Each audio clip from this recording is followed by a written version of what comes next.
If you're a new or aspiring portrait and wedding photographer and wondering if and when you need to purchase a flash for your camera, then you need to check out the rest of this video.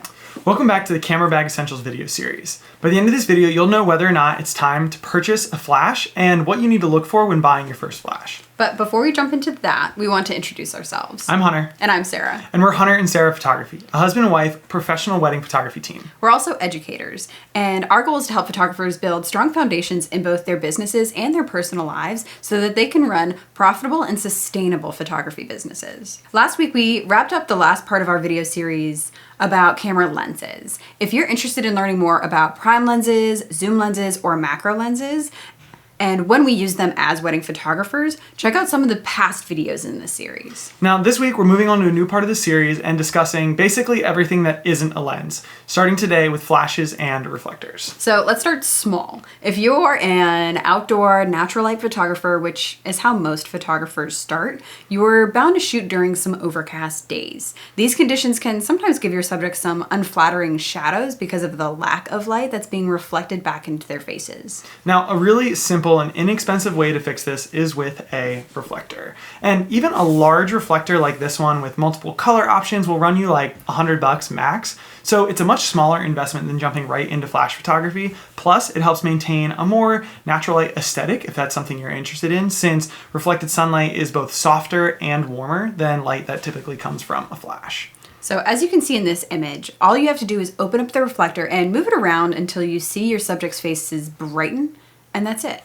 As a kind of small tangent we're going to go on here, we are big proponents of fixing lighting issues in person during a session rather than just taking photos that are okay and thinking, you know what, it's fine, I'll fix it in post, especially when the solution is really easy to execute. So this whole thing with the reflector is a great example of that, right? Taking a reflector out of your camera bag and holding it under your subjects is a change that takes 30 seconds. And once you do it, you can shoot, a whole series of images without touching the reflector, right? Now, if you were to instead ignore that bad light and then use the manual brush in Lightroom afterwards, that could take you 30 to 60 seconds per image on every single image in that series of shots in extra post-production time. So compare 30 seconds on session to 60 seconds per photo for 20 or 50 or even 100 photos. And hopefully you see why we are such big proponents of fixing things on session rather than thinking you'll do it in post. And like Sarah said, this is a bit of a tangent, but this strategy applies to so much more than just using a reflector. If there's anything you see in session that can be really easily fixed, a stray hair, a little touch up on makeup, a distracting bright car in the background of a photo, anything that you can fix by just, hey, touch your hair for me real quick, or moving yourself or your camera just a little bit to the left or the right, anything little like that, you can save yourselves hours in Lightroom by making those small adjustments in person. Yeah, so going back to the reflector, a bonus use for a reflector is that on a bright and sunny day, you can actually use it to prevent solar flare from getting into your camera by having an assistant or a second shooter. Or a groomsman on a wedding day, or a mom or a dad during a senior session. Yeah, they can hold it up and blocks the sunlight from getting directly into your lens. So in this example image, you can see one of our apprentices, Eilish, is holding the reflector in such a way that it isn't actually captured in the photo of Alex and Brandon here. You can't see her in the image. Obviously, I don't have to do any sort of Photoshop to bring her out, but it is blocking direct sunlight from shining straight into my lens and giving me really bad solar flare. So a reflector works great if you already have natural light and you just need to redirect it a little bit. But if you find yourself moving into weddings or corporate events where you actually need to create additional light, it's probably time to consider purchasing your first flash, which is also sometimes called a speedlight.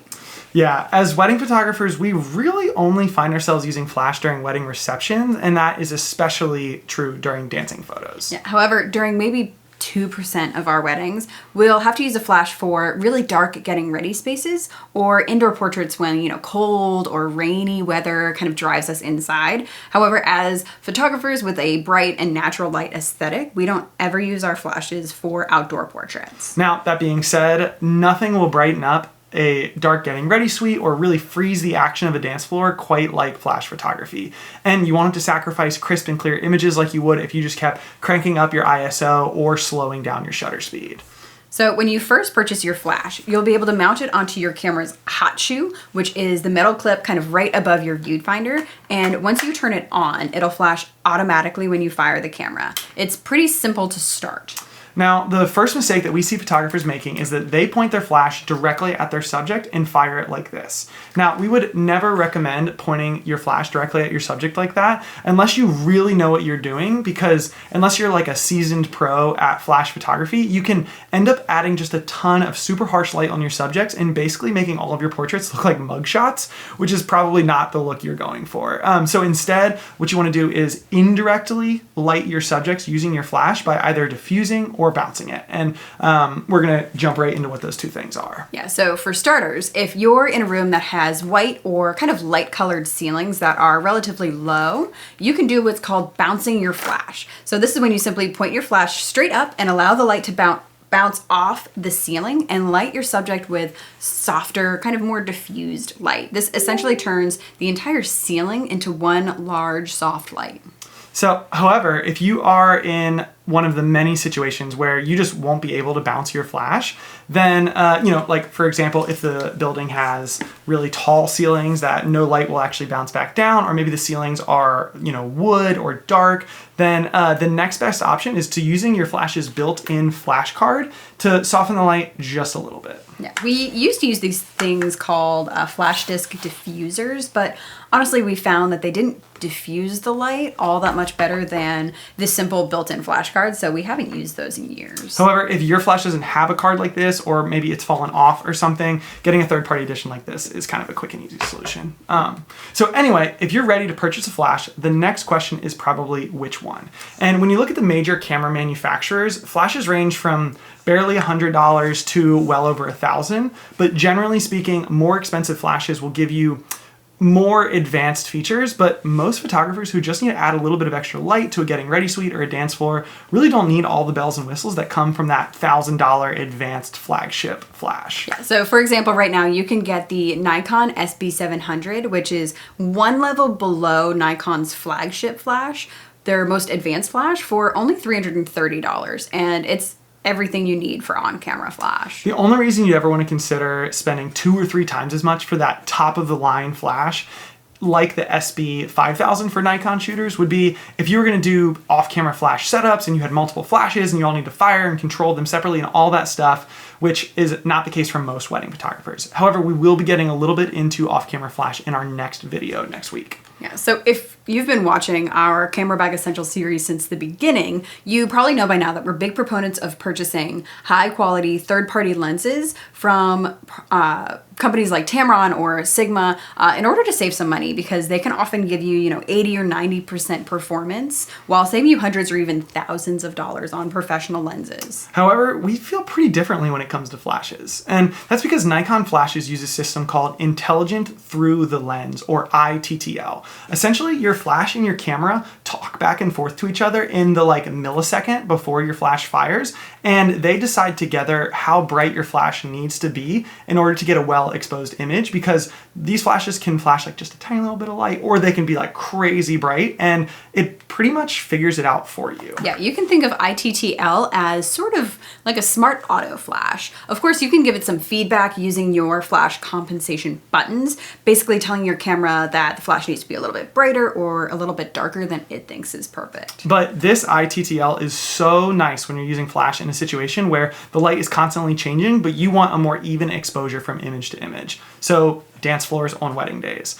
During that situation, a flash with ITTL will brighten or darken based on the light as you move around the dance floor or as the DJ or band's lights are changing. It just makes your life so much easier. Yeah, and the reason we say all of this is because some third-party flashes are ITTL compatible, or they, claim to be. But if your flash can't use ITTL to talk to your camera, you're going to have to manually control your flash's brightness for every single photo, which is way more trouble than it's worth to save a few $100s. Yeah, and remember, like Sarah said, the mid-level flash that we recommend to all of our photography students who shoot Nikon is less than $350. So even if you found something that was half that cost, you wouldn't even save $200. And we've had students in the past who struggle with cheap third-party flashes literally not firing on wedding days when they need them to. Yeah, so if you compare that to buying the Tamron version of, a 70 to 200 millimeter lens where you could save more than $1,000 compared to the Nikon version,